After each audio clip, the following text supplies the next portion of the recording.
eyes look into mine from where I lie hidden, shrouded in shadow. An understanding passes between us, for I, too, remember that terrible weight of water. Her prison had been of ceramic, mine wrought from cobbled stones. In the end, it made little difference to either of us. The stained shirt man does not see her either.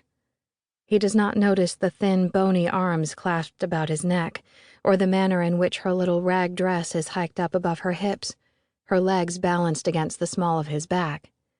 He does not notice the beginnings of decay that are ravaging a face that should have been delicate and pretty. Many people are like him. They do not feel burdened by the weight of those they kill. A rope braid around her thin wrist is attached to another folded over the man's arm. I wear a similar loop around my wrist, though unlike her, I endure this affliction with no one else. The rope trails several feet behind me, the edges shorn. The man talking from inside the television disappears, and the thrum of static buzzes at the stained shirt man's consciousness, nagging at him like an angry bee. Cursing again, he tosses his empty bottle away and strides to the box, fiddling with the dials. After a minute, he pounds a fist down on top of it once, twice, 3 times. The television continues to hum, unimpressed. He is still angry when the lights in the room wink out one by one, leaving him nothing for company but the still fizzling box. "Son of a bitch," he says, kicking it for good measure.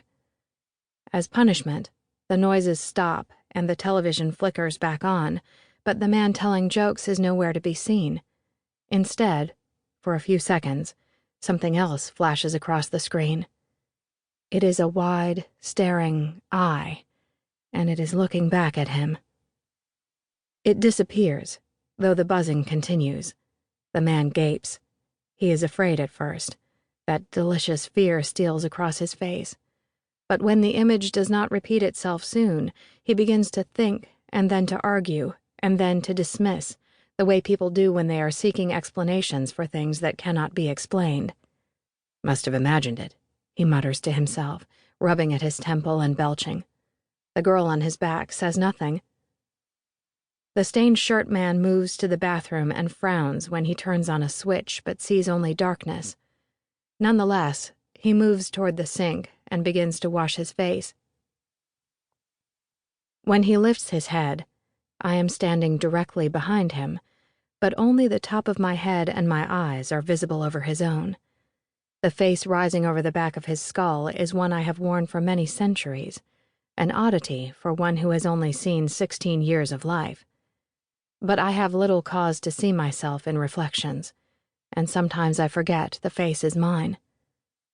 Our gazes meet in the mirror, and the stained shirt man shouts in alarm, stepping away. But when he turns back, all he sees is his own sweating face, drenched in water and fear. Something gurgles again. This time, it is closer. The stained shirt man's eyes swing toward the bathtub. It is covered in dirt and grime and thin traces of bile. A large pool of blood is forming underneath it, spiraling outward until it touches the tips of his leather boots. "Tag," the blood is saying. "You are it."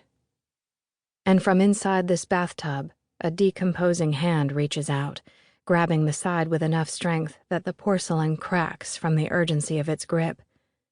The stained shirt man slides to the floor in shock and fright, legs suddenly useless, as I heave myself up and over the side of the bathtub to land in a heap of flesh before him. I am writhing. My body stiffens and contracts, tangled hair obscuring enough features that you would not know what I am, only what I am not. I gurgle a 3rd time. The stained shirt man crawls back into the living room, swearing and screaming. In his fright, he stains his pants with his own excrement. He grabs at a phone, but the line is dead. Stumbling back onto his feet, he tries to feel his way through the dark, the sputtering light of the television set his only guide. He finds the door and tugs at it frantically, but it will not open. "Help me! Oh God, help me!"